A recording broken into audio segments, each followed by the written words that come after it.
ये फैब्रिक है। आज मैं इस पे डबल एक्सएल लेडीज़ ट्राउज़र की कटिंग और स्टिचिंग दिखाने वाली हूँ आपको। तो ये जो फैब्रिक है ये 2.10 मीटर है। फ्रंट और बैक की कटिंग मैं अलग अलग करूँगी और बैक का पार्ट थोड़ा बड़ा रखना है, करीबन 5 सेंटीमीटर यानी 2 इंच। तो उसी के अकॉर्डिंग मैं 2 पार्ट्स में इसको अलग कर रही हूँ। फ्रंट के लिए मतलब 1 मीटर और 5 सेंटीमीटर कपड़ा लिया है और बैक के लिए 1 मीटर 15 सेंटीमीटर। तो मैंने इसको उल्टा कर लिया है और डबल करके इसको कटिंग कर ली है, दोनों पार्ट्स अलग कर लिए हैं। अब मैंने इसमें डबल फोल्ड कर दिया है फ्रंट पार्ट के लिए और हिप जो है 44 है, उसके अकॉर्डिंग कपड़ा मुझे लेना है।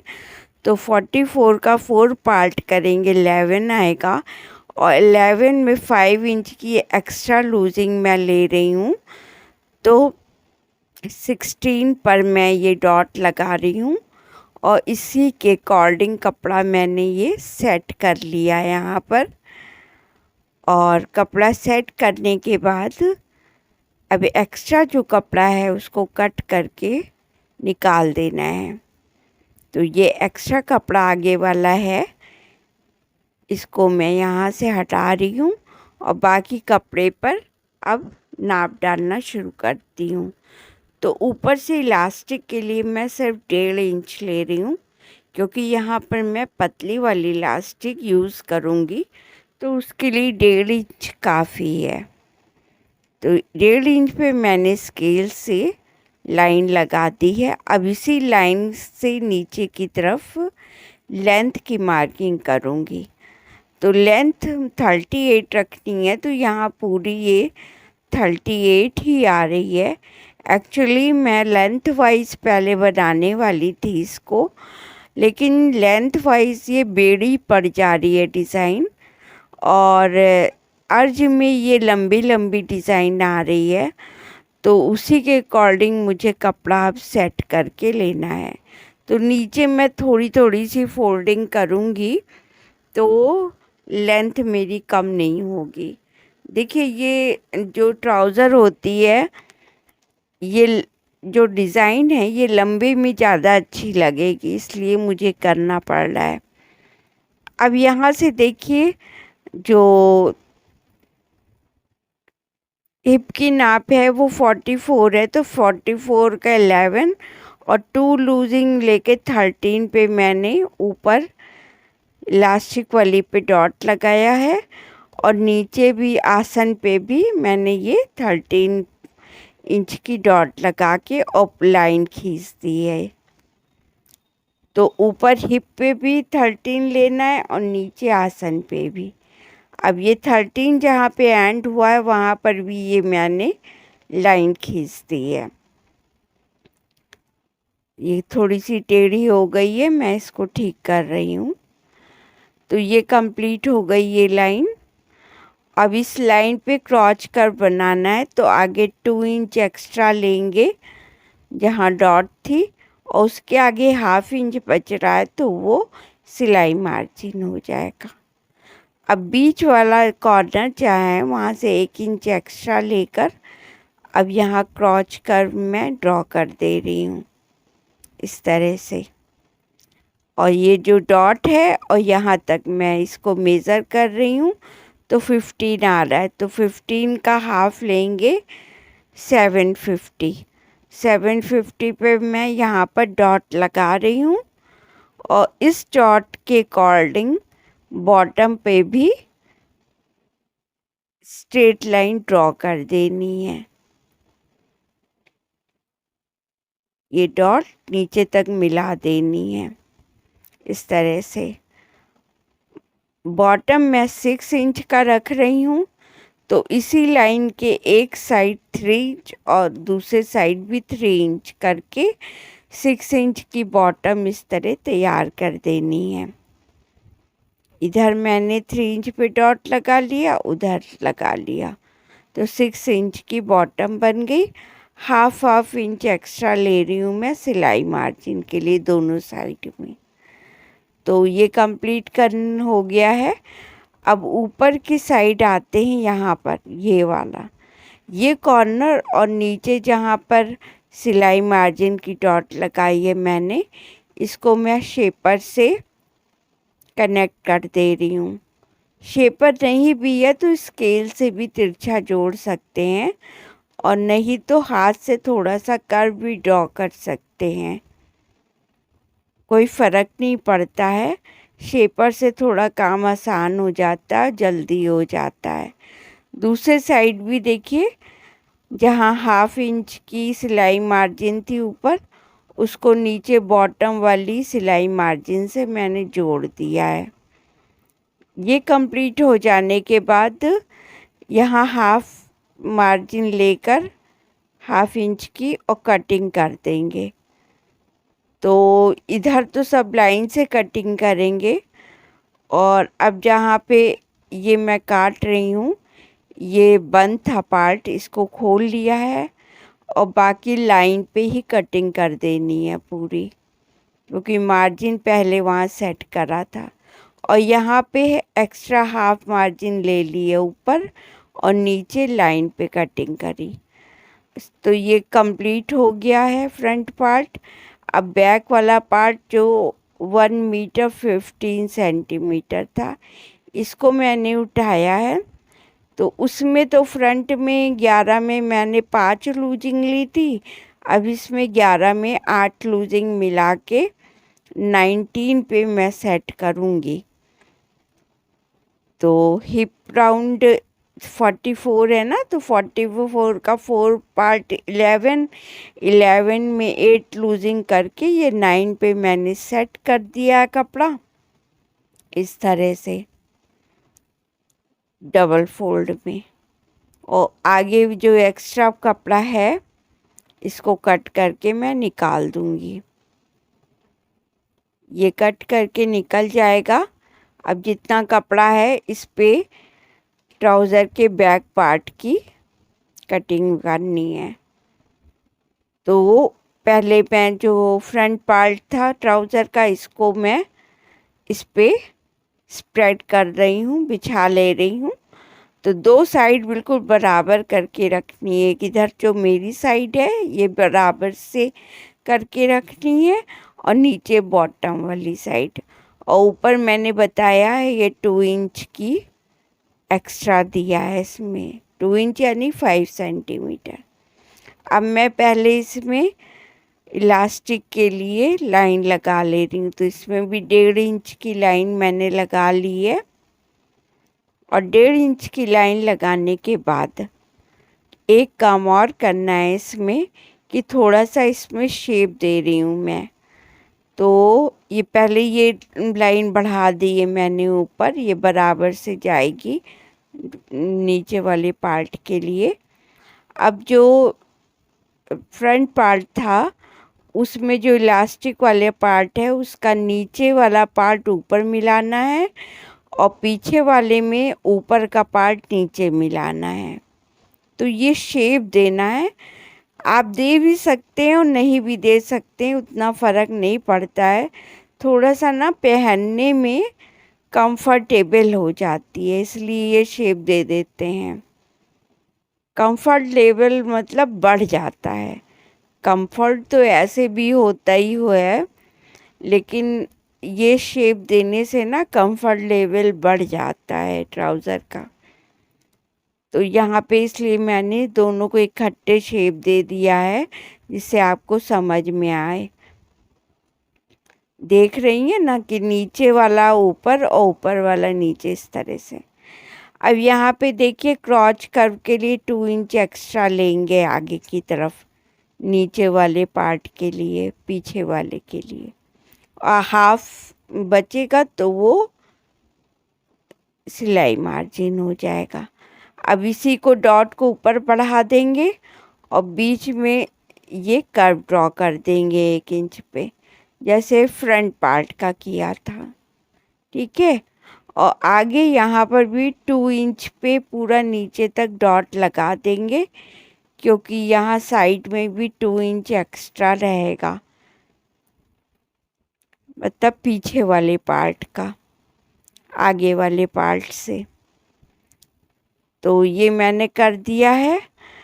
अब ऊपर यहाँ पर मैं कटिंग पहले दे रही हूँ 1/2 इंच की मार्जिन लेकर, क्योंकि यहाँ पर तो 1/2 इंच लेना ही पड़ेगा मार्जिन।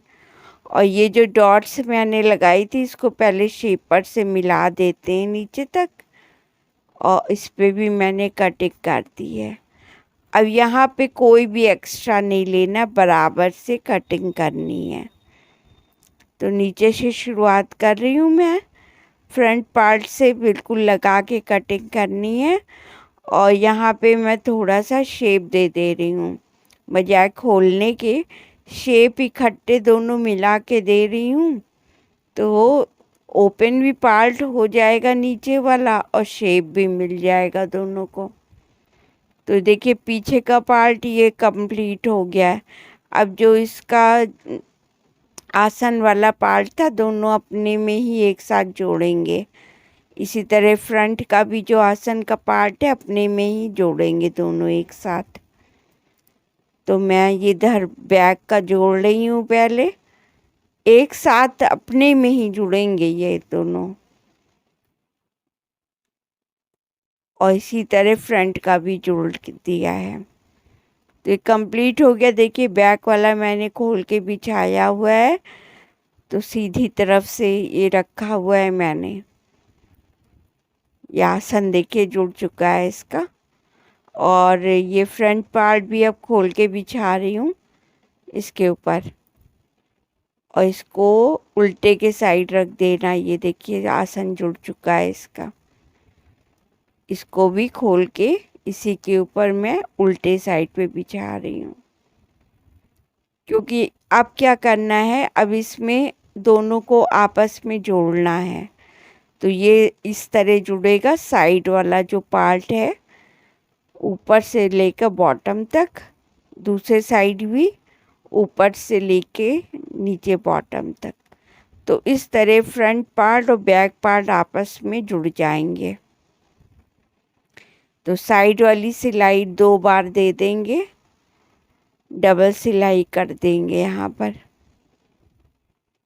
तो ये सिलाई देखिए कंप्लीट हो चुकी है। और अब मैं बॉटम फोल्ड करूँगी। तो बॉटम के लिए एक फोल्ड, पतली सी एक फोल्ड, और फिर थोड़ी सी चौड़ी डबल फोल्ड ले दूँगी मैं। तो इस तरह से पिन से मैंने सेट कर दिया था।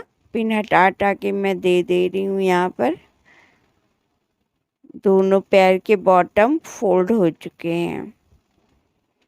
अब फिटिंग की सिलाई दे रही हूँ बीच वाली, इस तरह से एक पैर से शुरू कर रही हूँ, और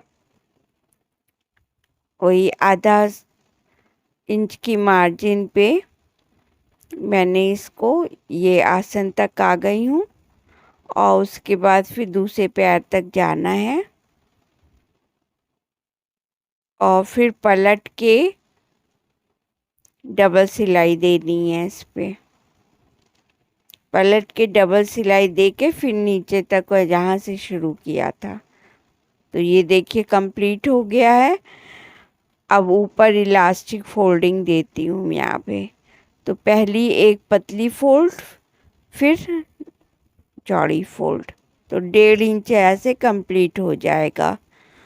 तो ये पूरी मैं सिलाई इसको पिन से सेट करके और सिलाई दे दूँगी। तो यहाँ पे ये मैं सिल दे रही हूँ।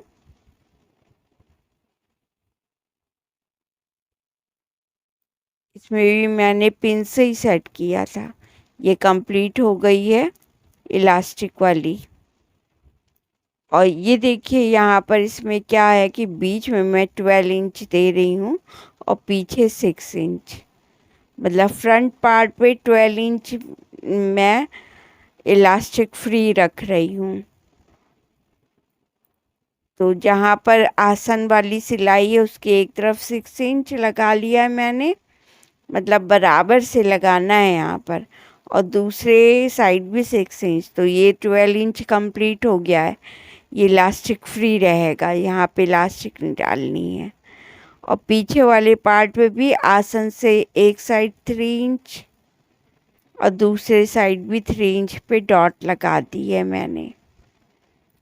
तो पीछे वाले पे 6 इंच फ्री रख रही हूँ, आगे वाले पे 12 इंच फ्री, और बाकी जहाँ से डॉट शुरू करी है आगे वाले से और पीछे वाले तक मैं ये घुमा के और इसकी लेंथ मेज़र कर ले रही हूँ कितनी आ रही है।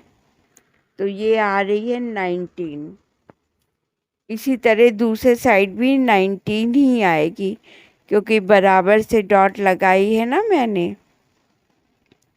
तो ये भी देखिए 19 ही आ रही है, दोनों साइड 19 आ रही है।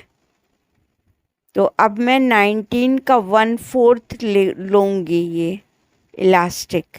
अभी तो मैंने बड़ी ले ली है थोड़ी, लेकिन ये 1/4 का मतलब ये है कि 19 है तो 4.5 इंच की एक साइड डालूँगी, 4.5 इंच की दूसरी साइड। तो यहाँ पे मैंने थोड़ी सी जो सीविंग है इसकी सिलाई मैंने खोल ली है और ये देखिए होल बना दिया है, जिससे कि छोटी वाली सेफ्टी पिन आराम से चली जाए। तो लेकिन उससे पहले मैं इसको इलास्टिक को यहाँ पर ज्वाइन कर ले रही हूँ। इलास्टिक को इस तरह से ज्वाइन करना है कि दोनों कपड़े के बीच में रख कर ऊपर नीचे और दोनों कपड़ों को साथ में सिलना है। नहीं तो एक कपड़े पे सिलेंगे ना तो इलास्टिक खींचने पे कपड़ा फटने का डर है। तो दोनों पे साथ में बिल्कुल स्टेबल कर देनी है वहाँ पर। ये काम मशीन से भी कर सकते हैं, मशीन से ऊपर से होगा, और यहाँ मैं सुई से कर रही हूँ। अब मैं सेफ्टी पिन लगा के और इलास्टिक को इंसर्ट कर रही हूँ अंदर, और जहाँ ये डॉट जहाँ पे लगाई थी ना वहाँ पर इलास्टिक को मैंने जोड़ा है। और अब जो मैं इंसर्ट करके ले जाऊँगी वो पीछे वाली डॉट जो है पीछे वाले पार्ट पे जहाँ डॉट लगाई है वहाँ तक इसको ले जाना है इलास्टिक को। और वहाँ पर भी मैंने थोड़ा सा पार्ट ओपन किया था ना, वहाँ से निकाल के इलास्टिक को और जैसे आगे फिक्स किया था बिल्कुल वैसे यहाँ पर भी मैं सुई से पूरा फिक्स कर दूँगी। ऊपर और नीचे दोनों कपड़े के साथ पूरा फिक्स कर दूँगी। तो इस तरह से कई बार इसमें सिलाई दे देती हैं ऊपर से लेके नीचे तक। तो ये फिक्स हो गया, और फिक्स होने के बाद गैदर्स जो है ना वो बिल्कुल टाइट हो गए यहाँ पर गैदर्स। तो बहुत अच्छे से जब ये पहनने पे साइड में रहेंगे और ये अनकंफर्टेबल नहीं लगेगा। ये देखिए गैदर्स, इसीलिए पतली इलास्टिक यूज़ करी है मैंने। इधर भी सेम वैसे ही करेंगे। तो देखिए बिल्कुल बन के तैयार हो गई ये इलास्टिक। पीछे 6 इंच का गैप है, जहाँ रीढ़ की हड्डी होती है ना वहाँ पे गैदर्स आते हैं जब इलास्टिक के, तो बड़ा अनकम्फर्टेबल लगता है। इसी तरह आगे वाले पार्ट में 12 इंच मैंने रखा है। स्टमक पे आता है ना तो बहुत ही मतलब इजी लगेगा पहनने में। और पूरा ट्राउज़र बन के कंप्लीट हो गया है। देखिए ऊपर का लुक देखिए, साइड साइड में गैदर्स पड़े हुए हैं और पीछे का पार्ट फ्री है, इलास्टिक फ्री है। आगे जहाँ स्टमक पड़ता है वहाँ इलास्टिक फ्री है। तो इस तरह का ट्राउज़र जो है ना कुर्ती के साथ पहनने में बहुत ही कंफर्टेबल फील कराता है। और ये देखिए क्रॉच कर्व वाला हिस्सा बहुत अच्छे से आसन वाला बहुत अच्छे से कंप्लीट हो गया, पूरे ट्राउज़र बन के complete. So thank you watching friends.